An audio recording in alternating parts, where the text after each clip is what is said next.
questions around geopolitics from a tech angle. In other words, who is leading and what? Do you have any thoughts on that? Oh my God. Geopolitics. It's a promising start. Here's how I would try to think about it. Technology in general, especially computers, especially computer security, these things are a war of escalation. You cannot win that war. You can lose very easily by not playing.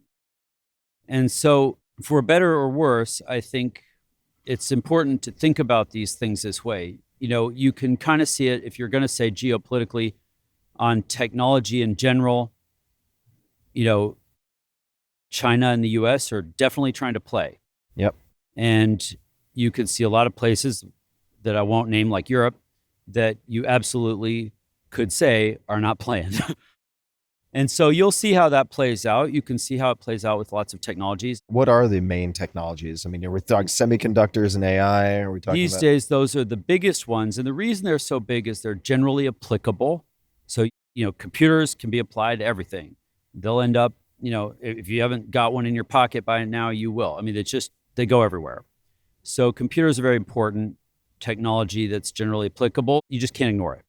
So you could hang out in Copenhagen and draft off China and the US if that's what you want to do. But I think it's dangerous not to play the game. So you want to get to the point where you can at least wield these technologies to whatever extent you think is important.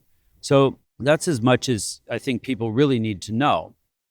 Now, there's a whole stack, those chips, the software relies on the chips, which rely increasingly on energy. All these hyperscalers have woken up this year to the fact that a chip from NVIDIA needs a shit ton of energy, and we've been burning gas to get it. So maybe we should find something better. So now there's a lot of attention on improving energy. I'm so excited about that. Do you think the hyperscalers will actually help resurrect nuclear energy in the US? I think hyperscalers are going to save us. Yeah. It's a kind of crazy wild thing to say. Huh? It's a crazy thing to say, but you can thank Meta and Microsoft and Google.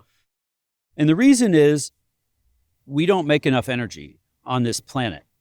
Now, you could say we make enough energy for Americans because we're not very price sensitive and we can just keep throwing money at it. But you will watch, even not counting AI, you will see that energy demand is off the charts. Like, try to remember when Shell or Chevron advertised to get you to buy more gas. Like, it's the biggest market in the world. They don't have to advertise their product. Yeah. I mean, they advertise to get you to buy it from them. Speaking of dodgeball, Yeah. I think in your book you wrote that at one point, was it the Senate was like switching players on a dodgeball team between Chevron and someone else?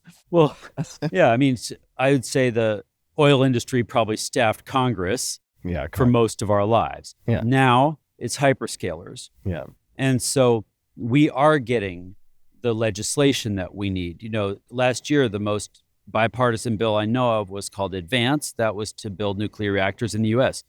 Now, Trump has signed multiple executive orders to build nuclear reactors and free it up, and it's working. The overhaul of the NRC, which regulates nuclear, has been amazing. They're supportive and helpful. In my lifetime, they were usually a anti-nuclear activist group. Like, It's been crazy because we invented one of the most advanced nuclear reactors at the Intellectual Ventures Lab where I was before. And for the last 18 years, you've seen me on stage telling people nuclear reactors are awesome and they're coming, and they weren't coming. And that is because the NRC regulated them into oblivion. That has all changed now.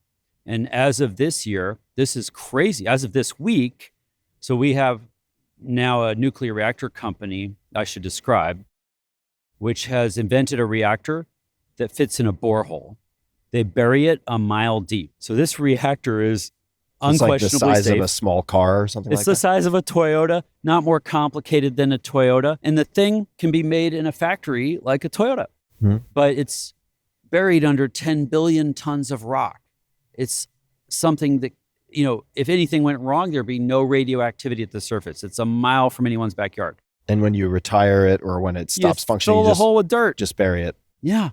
Leave the uranium where we found it. Like, it's a really exciting way of making How do you nuclear cool it? reactors.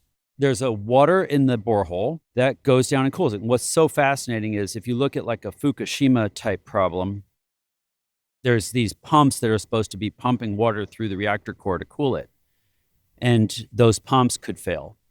Well, the pressure, the water pressure in the borehole from gravity creates enough pressure to cool the reactor. Gravity's been pretty reliable Pretty so far. reliable so far. So then that makes steam that goes back up and you run a turbine like in a generator like everyone else. So the reason I'm describing this is that that company was on a track to get the reactor approved in a couple of years, build a test core at a national lab over a couple of years, then build a commercial reactor in like 2029. The Department of Energy is pushing them to do all of that by July. They will deploy their first reactors in July. It's insane. It's awesome. And then we'll make thousands in a gigafactory. Do you think the U.S. is kind of a day late and a dollar short in terms of waking up to the reality? Because my understanding, Yeah. and I'm not going to get the number That's right, okay. but looking at China, they have how many? I think they functioning have about 130 reactor projects, and they tend to get them done on time, on budget. There's different technologies. They're trying them all. It takes them about 3 years to build a reactor, and those are big ones. They're smoking it. It's amazing. And is that legacy? Well, maybe it's cleaned up, but mostly legacy technology in terms of Yeah, so there are reactors? different kinds of reactor technologies, and I won't weigh in on that because I think we need 1,000 silver bullets, and I kind of want them all to succeed. Obviously, I invest in the ones I think are the best. But the future of reactors involves a bunch of advanced reactor technologies. So like the TerraPower reactor that we invented at the Intellectual Ventures Lab, which we can't build because it's new technology, not because there's any other reason. And that's a regulatory hurdle. It's a regulatory, but just because the US has never figured out how to approve any advanced reactor technology.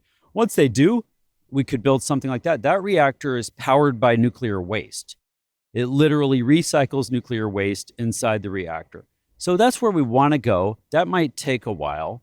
So the deep fission reactor that I described that goes in the borehole, no new technology, just a simple design, and you get the containment for the price of a hole. And we have a whole industry that's real good at holes. If you were, not saying you would agree to this, but if you were brought in by people you trust to advise the current administration on what the U.S. needs to do to remain globally, strategically advantaged, right?